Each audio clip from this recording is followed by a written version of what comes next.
Fala pessoal, tudo bem? Meu nome é Otávio Palmeira, esse é o Vendaval de Livros e hoje eu resolvi falar de todos os livros que eu li em 2025.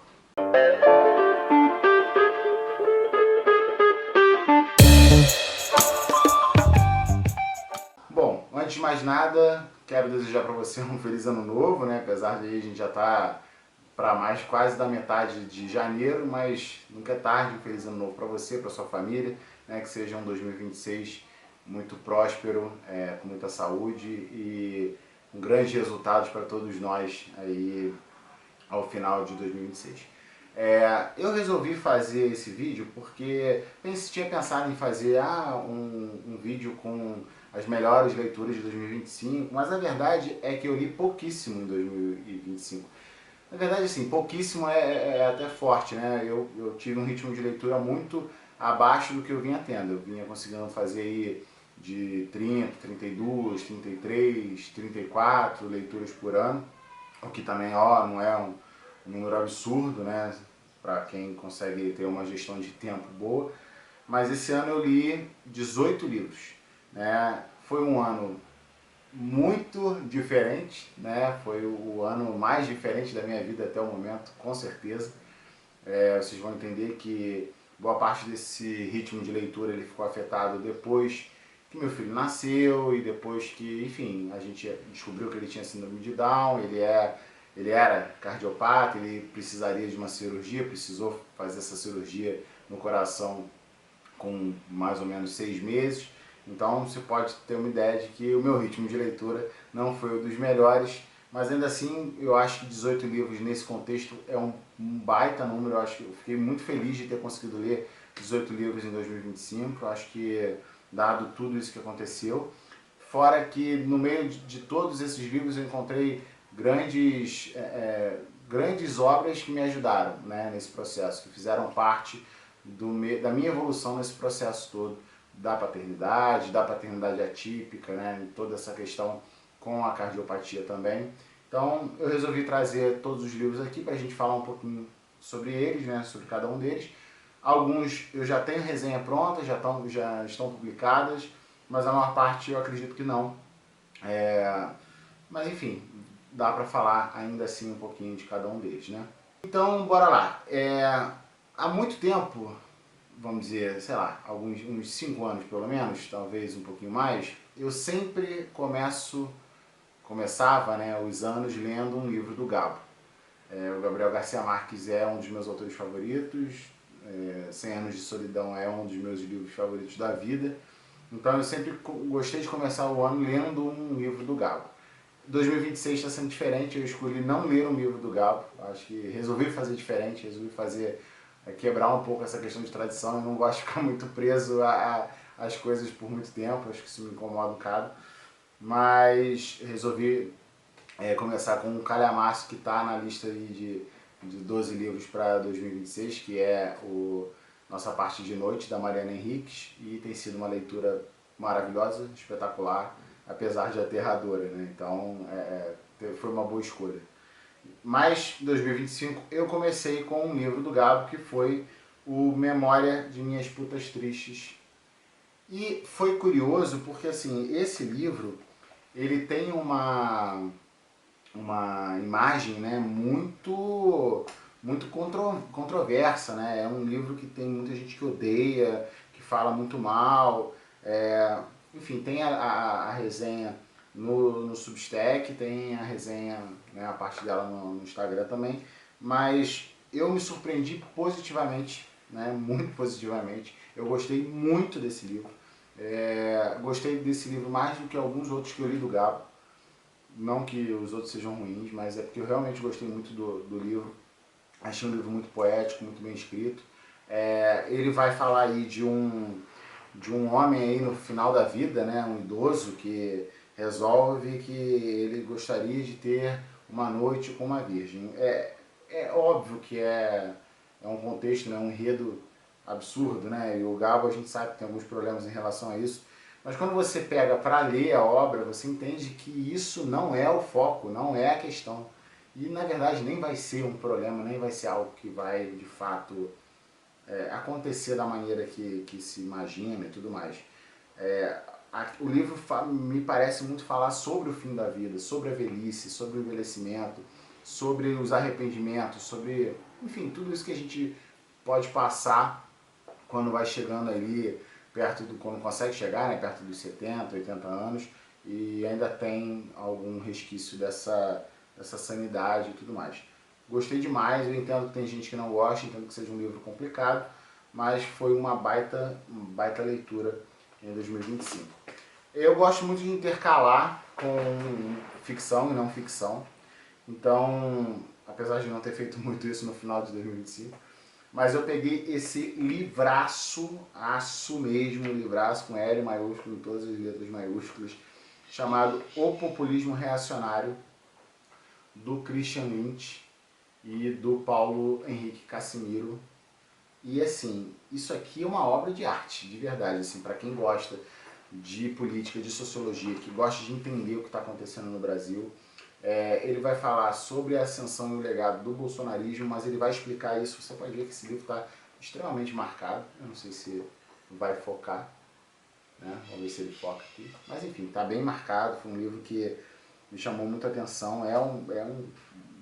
Uma baita obra, ajuda muito a entender tudo isso que tem acontecido no Brasil nos últimos anos.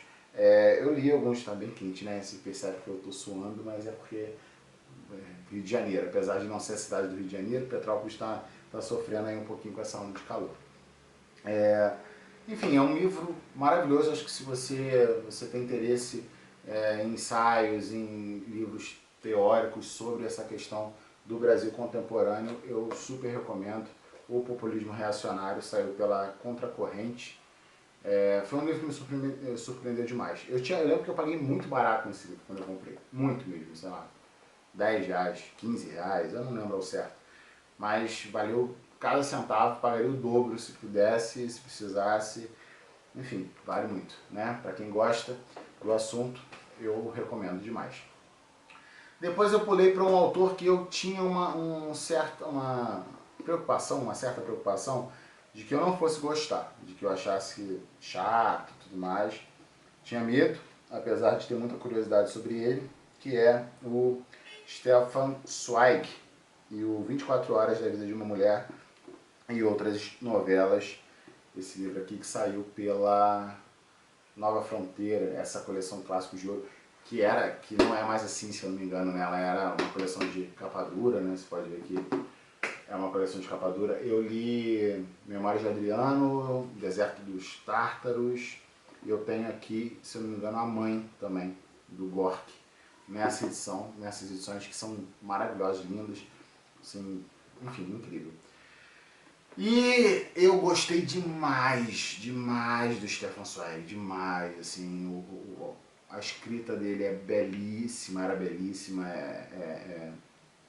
cativante, é apaixonante, ele escrevia de uma maneira romântica, mas sem ser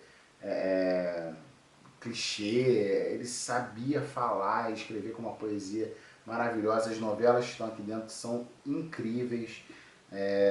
Essa 24 Horas da Vida de uma Mulher, eu vou dizer que nem é a melhor delas. A gente tem aqui História Narrada ao Crepúsculo, A Governanta espetacular, Amok espetacular, Carta de uma Desconhecida, que para mim é a melhor dessas novelas aqui.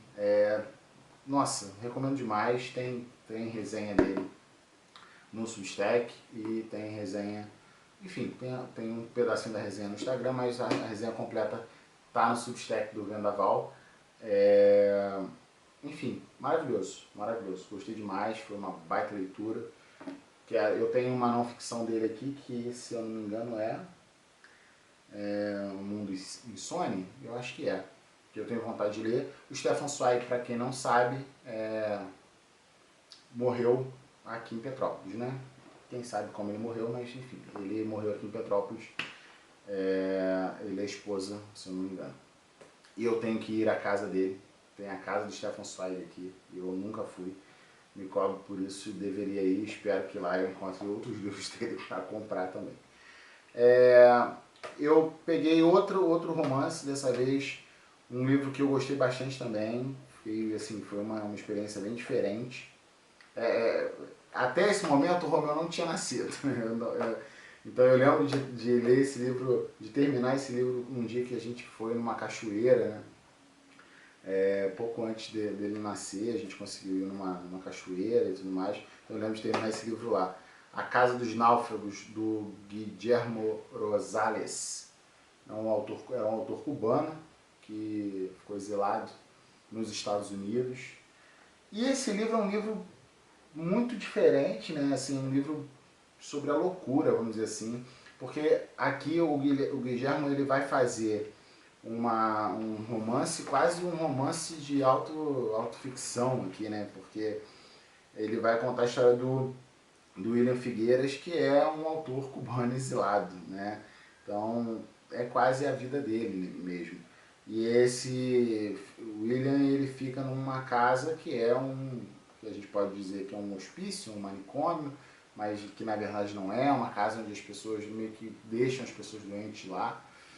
E assim, é desolador, né, tudo que acontece ali, mas a gente percebe que, ainda que no começo do livro você ache que o William é a única pessoa sã dali, que está entrando ali dentro de uma sanidade, você percebe depois que não, que na verdade ele também não é alguém que está dentro das próprias faculdades mentais.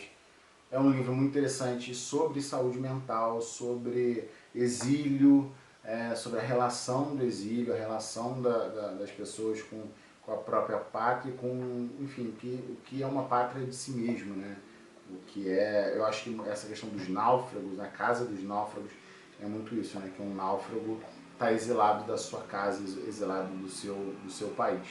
Ótimo livro, recomendo bastante. É uma literatura latino-americana aí não muito explorada, não muito conhecida, mas saiu pela Companhia das Letras, não é um livro difícil de achar em sebos, então se você tiver interesse, esse também tem resenha, dá uma olhadinha lá, tem resenha.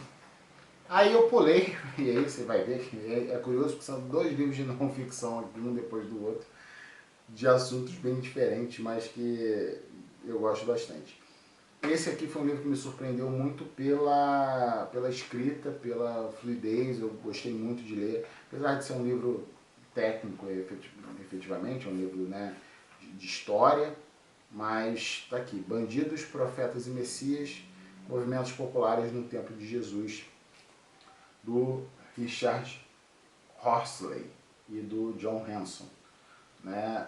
É um livro que vai falar sobre a Palestina do século I, sobre esses movimentos populares na Palestina do século I, quando surgiam não só profetas, né, mas surgiam, enfim, bandidos, outras pessoas que se diziam messias, e como esses movimentos, né, como esse surgimento dessas pessoas se relacionavam com essa Palestina do século I, ajuda a gente a entender muito até essa origem do cristianismo, né, como é que isso se deu. Obviamente é um livro histórico, né? Então você não pode olhar com o teu viés religioso, até pode, né? Mas enfim, ele não está preocupado em corroborar o que está na Bíblia, né? Ele está preocupado em falar sobre o que há de registro histórico da Palestina do século I e dessas relações do povo judeu, né? Desses movimentos do povo judeu nesse período ali da vida de Jesus, né, principalmente, né, que embarca aí boa parte da vida do antes e o depois da vida de Jesus, até, se eu não me engano, acho que é segunda queda do templo de Jerusalém, alguma coisa assim, eu não me lembro ao certo. Eu gostei bastante desse livro, saiu pela editora Paulus.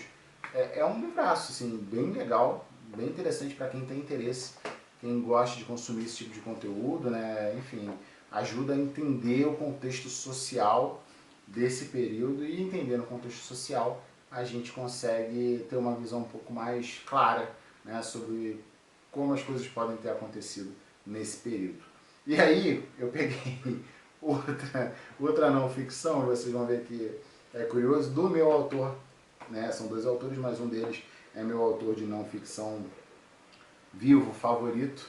Sou muito fã desse cara, muito fã.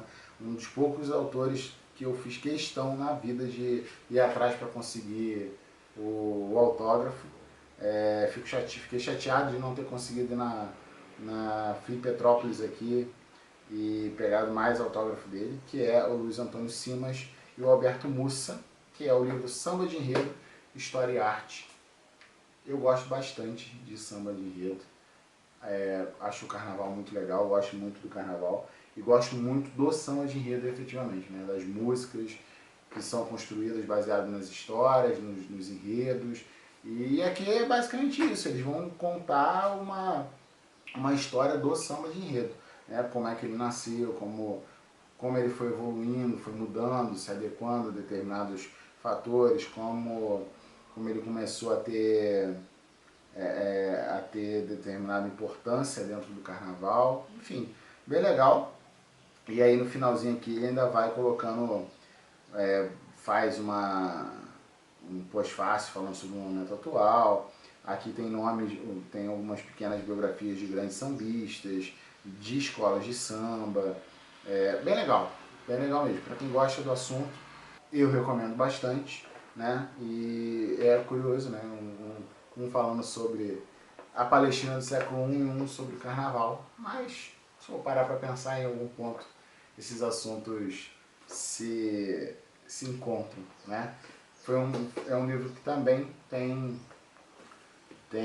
resenha lá no Substack. Eu vou deixar o link do Substack aqui embaixo para quem quiser conferir e se inscrever lá também, porque acabo postando lá com mais frequência do que aqui no canal, né? O canal, quando dá na telha, eu vou lá e resolvo gravar um vídeo aí de meia hora falando sobre o livro. Esse próximo livro aqui, eu não fiz um top 5, top 10 melhores leituras, até porque, enfim, 18 livros. Também tenho muita dificuldade de fazer top livros, top melhores leituras, mas esse com certeza foi um dos melhores que eu li no ano. Disparado assim, virou um dos favoritos da vida, é um livro que eu passei a recomendar para as pessoas. Incrível, maravilhoso, já com certeza tem muito material dele por aí, eu tenho certeza disso, que é As Brasas, do Sándor Márai. Maravilhoso, espetacular, um livro assim que eu esperava uma boa obra, mas não esperava tanto, um final absurdo, um dos maiores finais de livro que eu já li aí recentemente, pelo menos. E... opa! Acho que saiu um pouquinho do ângulo aí. E, enfim, maravilhoso, maravilhoso. São muitas qualidades, muitas boas coisas a se falarem sobre esse livro. Recomendo, tem resenha, esse também tem resenha no Substack, e assim, acho que tudo que eu gostaria de falar sobre ele está lá, mas talvez coubessem mais coisas. É um livro que tem camadas e camadas que podem ser faladas, belíssimo, escrita maravilhosa. Eu já tinha tido contato com o Márai, com o Veredito em Canudos, mas Veredito em Canudos não chega aos pés de As Brasas, de verdade, apesar de ser um livro legal. Mas As Brasas é incrível, incrível, uma das melhores leituras do ano, com certeza, né? Em resumo, é uma história aí de dois amigos, né? Um general aí que recebe um amigo que volta depois de 40 anos, depois que ele sumiu, eles eram muito amigos e tudo mais, e aconteceu alguma coisa que você vai descobrindo aí na obra, que fez com que um deles fosse embora, e ele volta depois de 40 anos para, de certa forma, aparar as arestas com o amigo também. E aí a gente vai conhecendo a história desses dois personagens muito bem desenvolvidos. Maravilhoso, maravilhoso. Ótimo livro. E aí agora a gente chegou no livro que na verdade é uma HQ. E, enfim, se você me acompanha aí nas outras mídias, você já viu. Se você me segue no Instagram, se você é inscrito no Substack, você já me viu falando sobre ele, mas preciso trazer ele aqui também, que é o Não Era Você Que Eu Esperava. Porque nesse momento, a partir desse momento, o Romeu já tinha nascido. E quando o Romeu nasceu, a gente descobriu a síndrome de Down dele no momento do nascimento. Existia uma suspeita por conta da cardiopatia, mas a gente descobriu na hora e foi um choque, principalmente para mim, foi um choque muito grande. Eu tinha muito receio de que ele tivesse síndrome de Down, por preconceito meu mesmo, preconceito no sentido de um conceito pré-definido que eu não sabia como as coisas eram, eu nunca tinha tido contato com uma criança típica, nunca tinha convivido, minha família não tinha ninguém neurodivergente nesse sentido, enfim, então foi uma experiência incrível. Tem sido uma experiência incrível, meu filho é maravilhoso, é a maior experiência da minha vida, ser pai dele é uma benção, mas esse livro me ajudou bastante porque na verdade essa HQ, né, do Fabiano Tumé, ela conta a mesma experiência que ele teve quando a filha nasceu. A filha também nasceu com síndrome de Down e eles descobriram depois do parto. E aqui ele vai falar sobre esse processo dele, né, de entendimento da filha, de encontro, e desse entendimento dele enquanto pai, e enquanto um pai atípico, né, como isso acontece. Fiz um vídeo sobre isso, está lá no Instagram, tem um texto muito legal, que eu gostei muito de ter escrito, e que muita gente gostou também, que está lá no Substack, e eu recomendo que você leia. Eu acho que nem tem muito mais o que eu falar aqui, tá? Mas recomendo que você leia o texto que está lá, a resenha, que não é uma resenha, efetivamente, que está lá sobre Não Era Você Que Eu Esperava, do Fabiano Tumé. Acho que se eu for, de alguma forma, colocar qual foi o melhor livro, a melhor coisa que eu li esse ano, foi essa HQ, por conta da minha experiência, né? Uma experiência muito particular, muito pessoal, e que de fato mudou minha vida e completamente, e a literatura me ajudou muito nesse sentido, né, ter esse contato com a experiência do Tumé também. Bom, vamos lá, a partir de agora não tem mais resenha, né, nenhum desses livros que estão aqui pra frente tem resenha, então eu vou falar também de uma forma mais breve, tentar dar um panorama, mas esse vídeo vai ficar imenso, gigantesco, mas faz parte, né?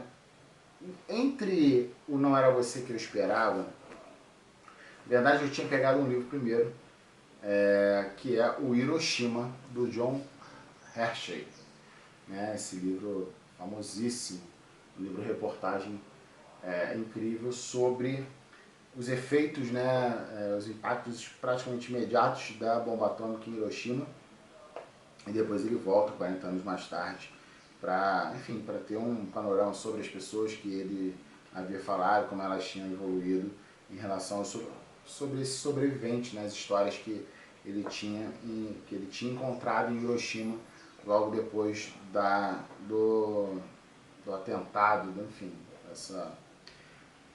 desse lançamento da bomba atômica que matou milhares de pessoas lá. É um livro-reportagem, então assim, para quem gosta do estilo, eu gostei bastante, achei bem legal. Bom, vocês devem ter percebido que mudou aí a iluminação, mudou um pouquinho, provavelmente o ângulo, tive que dar uma parada, mas voltei para terminar a nossa lista aí de todos os livros que foram lidos esse ano.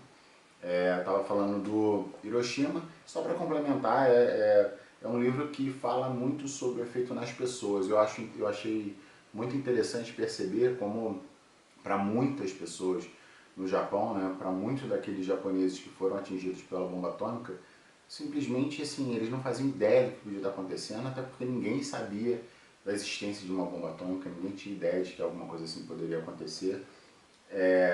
E muitos assim, estavam até alheios em relação à própria guerra, né, até em relação ao que estava acontecendo na guerra. Então foi interessante para ver o impacto disso sobre a vida de pessoas que simplesmente de uma hora para outra foram impactadas com a bomba atômica. É um livro bem legal para quem curte livro-reportagem, então foi uma leitura legal, demorou um pouquinho, foi esse período em diante, né?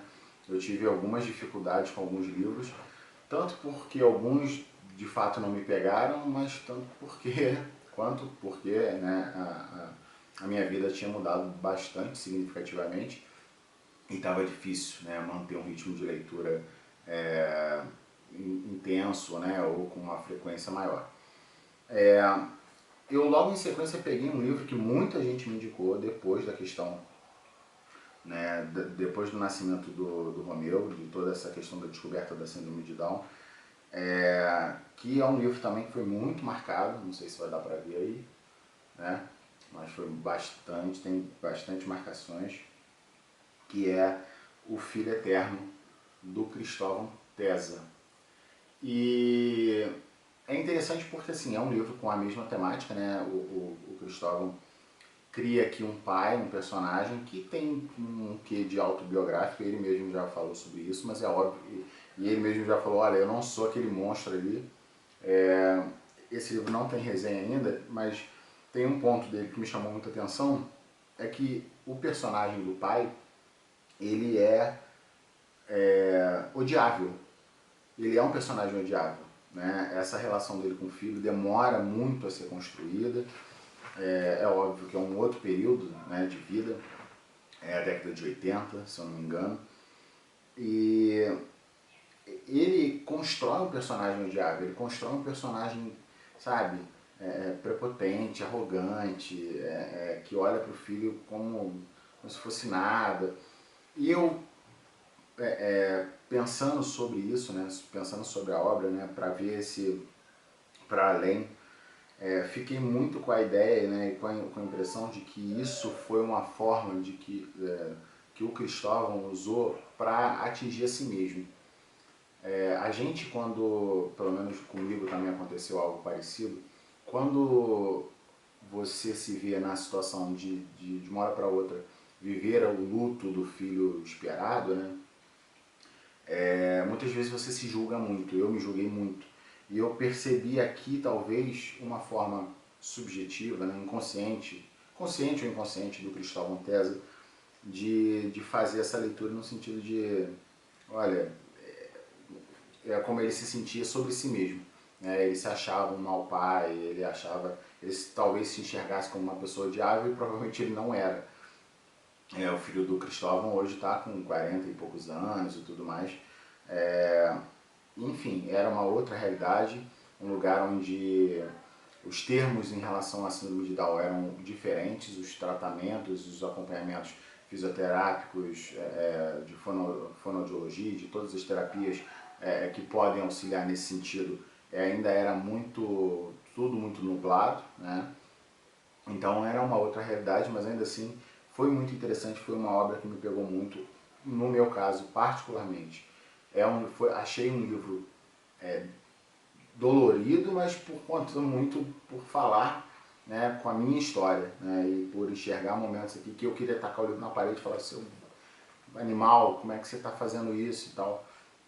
Mas entendendo esse contexto, né, de que eu acho que para além, né, para além da obra ser um pai e construindo essa relação dele com o filho com síndrome de Down, eu acho que tem um pouco do autor se colocando numa posição de agredir a si mesmo, né, de fazer com que ele se sentisse mal, no sentido de que ele se achava um mau pai, e aí ele se colocou numa posição, criou um personagem que não representa, que não representa totalmente quem ele é.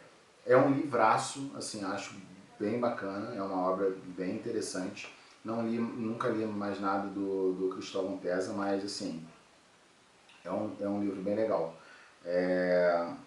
E para quem não tem esse subtexto, né, esse contexto todo de ter uma criança atípica e tudo mais, também é um livro bacana, acho que é válido para quem tem interesse, né, um livro nacional que merece atenção. E aí eu fui para um autor que eu gosto muito, tem livros dele que estão aí na minha lista de favoritos da vida. Eu não sei, mas assim, vamos lá. O Ano da Morte de Ricardo Reis, do José Saramago. Eu acho que o Saramago é um autor que você precisa estar no momento certo para ler. Independente se você já leu outras coisas dele, que é o meu caso. Eu já li Ensaio sobre a Cegueira, Os Intermitentes da Morte, Caim, o Evangelho segundo Jesus Cristo, acho que eu já li mais alguma outra coisa, eu estou esquecendo.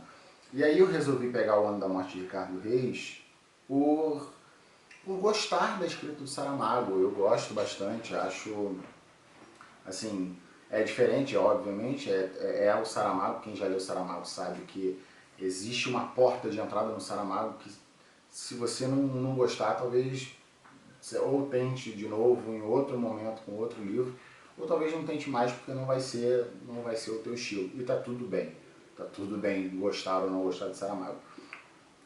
O Ano da Morte de Ricardo Reis tem um enredo muito legal que a princípio me chamou muita atenção, mas eu confesso que além de ser um calhamacinho aqui, né, um livro de 428 páginas, né, eu acho essas edições da Companhia das Letras lindas, lindas mesmo. Uma pena que a Companhia das Letras trate a obra do Saramago meio assim, cada hora uma capa, cada hora um lançamento e tudo mais.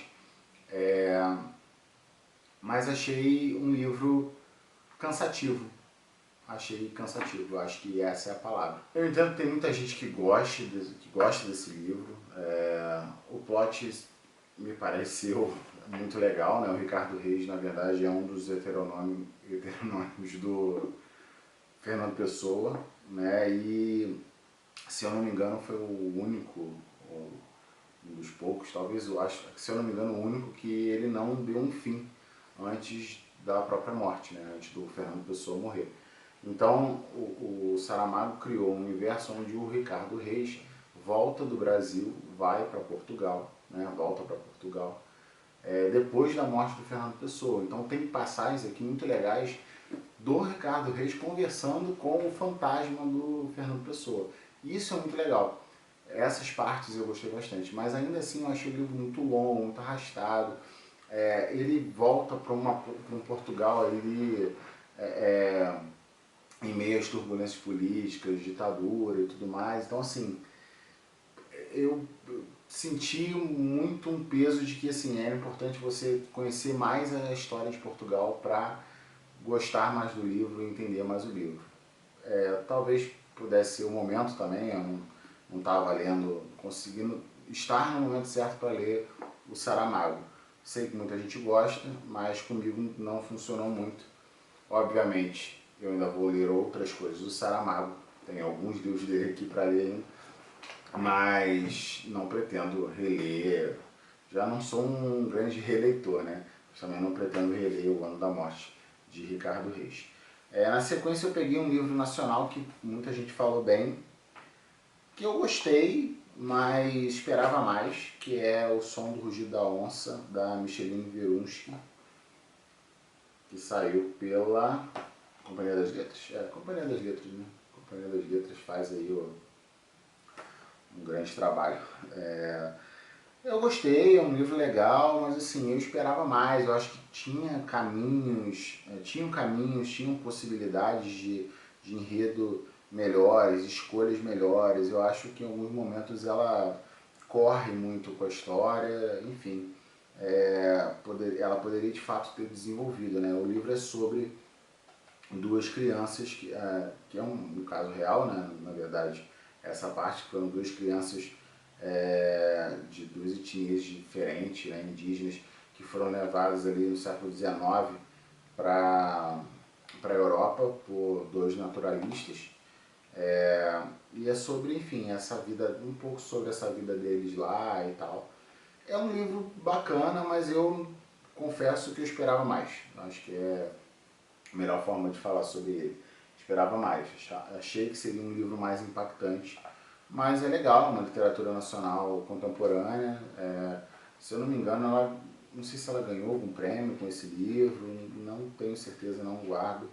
Acho que pode ter a ver com o meu momento, pode ter a ver com o meu momento, mas de fato, para mim não funcionou tanto. Ainda assim, é um livro legal, né? Acho que tem muita gente que gostou muito do Som do Rugido da Onça. Depois eu peguei um livro que eu achei por acaso no sebo. Foi no sebo? Acho que foi no sebo. Eu paguei R$15 nesse livro.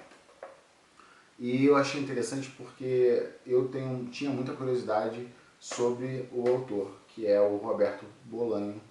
E esse aqui é o Chamadas Telefônicas, que é um livro de contos do Bolanho. E eu tinha curiosidade para saber como era a escrita, como era o estilo do Bolanho, que foi um escritor chileno, que faleceu não tem tanto tempo, né? Mas grande autor chileno e tudo mais. Eu tenho dele aqui o 2666, só que é um baita de um calhamaço. Eu falei, pô, cara, imagina eu pegar para conhecer a obra do cara pelo 2666. Não vai dar certo. Eu não vou conseguir fazer isso. e se eu não gostar eu não vou conseguir abandonar e eu vou ficar com o calhamaço travado aqui. Mas eu gostei bastante, apesar de assim, é muito doido. É muito doido. Os contos têm início, mas nem sempre tem um fim. Ou tem um fim, mas assim, é um fim que pode-se dizer inconclusivo, em alguns casos, mas o enredo em si de cada conto e a forma como esse enredo é construído, ele é muito legal. E a escrita do Bolanho era muito legal, assim, muito envolvente. A gente fica preso mesmo em alguns contos. Não foi nada assim, oh meu Deus, caramba, que livro maravilhoso, que incrível, tudo mais, que contos incríveis. Mas os contos assim mantêm uma regularidade, todos eles são bons. São bons contos, boas histórias, ainda que boa parte deles não tenha esse enredo linear, né, de começo, meio e fim, com uma história que fecha assim em si mesmo, né? Mas bem legal, foi uma experiência bacana. Agora eu tenho vontade de ler o 2666 com a tranquilidade de saber que assim, pode demorar, porque é um baita de um calhamaço, mas eu vou gostar, principalmente porque eu gostei bastante do estilo da escrita do Bolanho. Tem outros livros dele também que me interessam, então eu não tenho aqui, mas que eu não cheguei também a comprar na época. Eu lembro que tem um, se eu não me engano, é o Turno do Chile, aí posso estar enganado, que é um livro que é uma pegada, um parágrafo só. Eu também falei, acho que não vai dar muito certo se eu tentar começar o livro, começar a obra do Bolanho por um livro de um parágrafo só, ou 2 parágrafos, enfim. Mas foi legal, foi uma experiência bacana, era um bom contista e é isso, ajudou nesse fluxo aí que não estava funcionando tão bem. Depois eu peguei um calhamacinho, dá pra dizer que é um calhamaço porque vocês vão ver, o livro ele tem 300 e poucas páginas, mas na verdade o livro é grande, o formato dele é grande, né? E estava aqui no meu estante há um tempinho, é um livro que eu tinha interesse e assim, demorei um pouco para terminar. É uma não ficção, é o Pela Bandeira do Paraíso, do Jon Krakauer. Eu não sei se a câmera está focando. Se ela não estiver focando, bom, o livro está aí, Pela Bandeira do Paraíso. O Krakauer é o cara que escreveu No Ar Rarefeito, né, que é sobre uma expedição que deu errado, se eu não me engano, no Everest. Eu tenho um No Ar Rarefeito aqui, eu nunca li. E o Pela Bandeira do Paraíso é um livro-reportagem também, assim, para além de um livro-reportagem, né, um livro bem detalhado sobre os Mormons, né, ele começa falando sobre um crime brutal que teve de Mormons radicais, né, tem um termo que eu esqueci, uns fanáticos, assim, tem uma variação que é, deixa eu ver, peraí que eu não posso escrever, fundamentalista. É uma vertente fundamentalista que existem outras, né, vertentes fundamentalistas dos Mormons, que, enfim, os caras cometeram um assassinato brutal de uma mãe e uma filha, embasados no sentido de que foi Deus que mandou e a gente tinha que fazer, e assim, eram familiares deles e tal. E aí, a partir desse ponto, ele vai contar um pouco da história do mormonismo nos Estados Unidos, né, como isso foi construído enquanto religião, como é uma religião americana, com todos os aspectos de uma religião americana, de tudo que envolve os Estados Unidos. Você vê que tem problemas sociais como os Estados Unidos de fato têm. É uma obra bem legal, um livro bem interessante. Ele traz algumas informações aqui que eu não fazia a menor ideia sobre a Igreja de Jesus Cristo dos Santos dos Últimos Dias, né, que é a Igreja dos Mormons, sobre a fé deles, enfim, sobre todo esse sectarismo que existe dentro da própria religião, dentro da própria igreja, e essas seitas fundamentalistas e como elas se comportam nos Estados Unidos, né, enquanto uma religião, enquanto várias religiões lá dentro. É um livro bem legal, demorei mais do que gostaria para terminar, enfim, N coisas, né, não só porque o livro levava a isso, porque de fato é um livro meio grandão, mas porque a rotina estava bem puxada. Mas eu recomendo demais, foi uma leitura que eu gostei muito de fazer. E vou ler outras coisas do Krakauer, tenho o Noir Rarefeito aqui para ler, e pretendo ler aí assim que possível.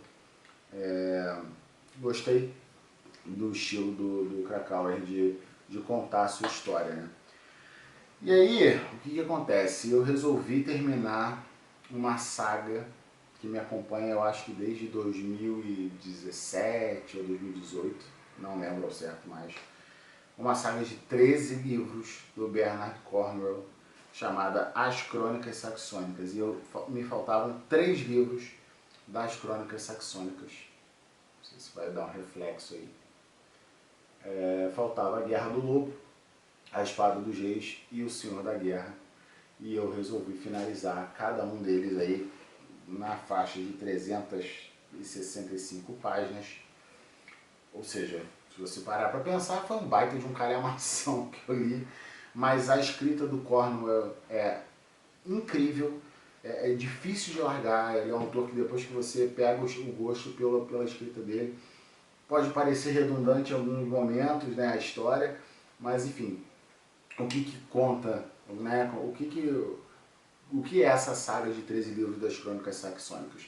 O Cornwell resolve contar a partir de um personagem, né, do Uhtred, que é um cara que em tese ele seria um antepassado dele mesmo, né, alguém que existiu, né, o senhor de Bebamburg, né, que era o forte lá de onde vem a família do Cornwell. Ele vai contar, a partir da história desse personagem, ele vai contar a história da formação da Inglaterra enquanto um reino unificado, né? Porque você tinha ali o Essex, você tinha a Nortúmbria, você tinha a Anglia Oriental, você tinha outros reinos que formavam ali a Grã-Bretanha. E aí ele vai contando como, a partir do Alfredo, existiu essa ideia de uma Anglaterra, né? Dos anglo-saxões e tal, e quais batalhas e como a política foi se desenvolvendo para que houvesse de fato o primeiro rei da Inglaterra, e como isso foi construído. Então ele vai utilizar a partir da história do Uhtred. O Uhtred é um personagem central dessas mudanças, é amigo do Alfredo, amigo do Athelstan, enfim. Ele é um nortumbriano que foi criado por um viking e depois voltou para Nortúmbria para tentar reconquistar Bebamburg, que era o forte da família dele e tudo mais, e ele vira um senhor, né, um lord dessa região da Nortúmbria ali. Enfim, ele está dentro dos aspectos históricos, né, dos movimentos históricos que levaram à fundação da Inglaterra. São 13 livros, eu obviamente nunca vou recomendar alguém para pegar 13 livros para ler hoje em dia, mas é muito bom. Foi uma experiência incrível. Eu já tinha lido a trilogia de Arthur do Cornwell também, que é maravilhosa. São 3 calhamaços, mas assim, ótimo, uma crônica arturiana, né, de contar a história de Arthur de uma forma muito bem escrita, porque o Cornwell escreve muito bem. E terminei finalmente As Crônicas Saxônicas. Esses livros, né, essa saga saiu pela Record. E eu não tenho como mostrar isso agora, eu vou tentar colocar isso aqui, se eu não conseguir, peço desculpas. Mas cada capa, né, além dela ter esse brilho, né, essa questão aí, esse brilhante aí, né, que tem nas capas, elas formam um grande quadro, né? Cada capa vai se unindo para formar um grande quadro. Então, pô, assim, é incrível, de verdade. Não sei se vai dar para ver. Isso aqui são só 2, né? Mas pensem que são 13 livros fazendo isso. Muito bacana mesmo. Essa parte aí a Record mandou muito bem. Pena que o papel, né? Boa parte dos meus livros das Crônicas Saxônicas amarelou o papel. É um problema dos livros da Record. Mas não tem problema, o que importa é o conteúdo. Fiquei órfão do Uhtred, confesso, foi uma experiência muito legal terminar. Foram 3 livros que eu matei ali no final do ano, assim, rápidos de alguma forma, que deram me voltaram para um ritmo de leitura que eu não tinha um bom tempo. Nesse meio tempo, como eu já tinha operado, então isso ajudou também, né? Muitas coisas se ajustaram e eu consegui voltar ali com mais tranquilidade, mas valeu a pena demais terminar essa saga para me ajudar nesse processo de acelerar a leitura. E por fim, né, o último livro que eu li no ano, aí no apagar das luzes, né, nos últimos dias de dezembro, é um ensaio, né, do século XVIII, do Rousseau, Jean-Jacques Rousseau, A Origem da Desigualdade entre os Homens, né, que ele vai fazer ali uma análise, né, que, enfim, vai dizer, vai explicar. Acho que ele não está pegando, né, está embaçando, é uma pena. Mas é isso, A Origem da Desigualdade entre os Homens, do Jean-Jacques Rousseau. Vai falar exatamente sobre isso, né? Ele vai fazer uma análise, aí analisando também um pouco da filosofia, do pensamento do Hobbes, do Locke, né? Falando sobre a questão de onde vem a desigualdade, né? De onde vem essa separação entre os homens na história da humanidade. É um livrozinho curto, lógico, tem toda uma dificuldade por ser um pensamento ali, um ensaio, um pensamento filosófico do século XVIII, mas é legal, bem bacana. Foi uma leitura que eu achei interessante para terminar. Como eu falei, eu gosto de intercalar livros de ficção com não ficção. Essa coleção da Penguin, da Companhia das Letras, é muito bacana.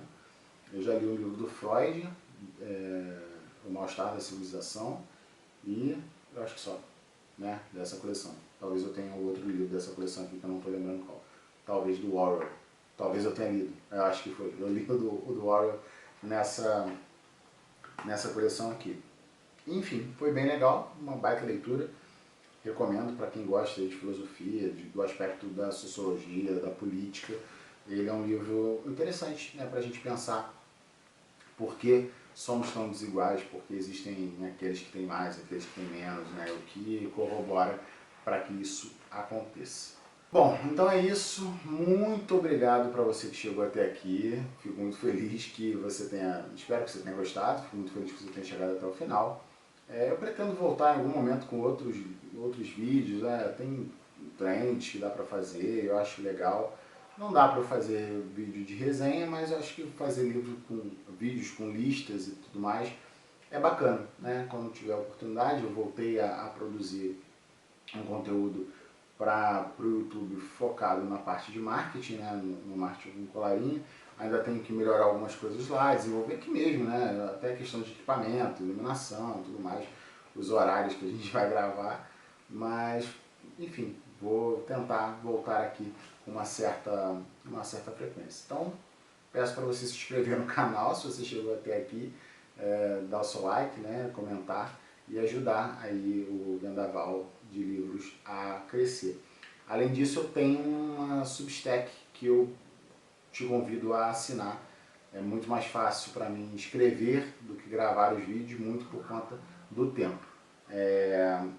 Então, se inscreve lá, isso ajuda bastante, né? Eu não escrevo somente sobre livros lá, tenho tentado trazer outros assuntos e esse ano eu pretendo trazer outros temas lá também. E fica mais fácil da gente manter um contato, né? Se você gosta de receber no seu e-mail um texto, alguma coisa nesse sentido, acho que vai valer a pena para você. Tá bom? Novamente, um feliz ano novo para vocês, um bom 2026 e eu espero que esse ano seja um ano de grandes leituras também, para você e para mim, tá bom? Valeu, pessoal!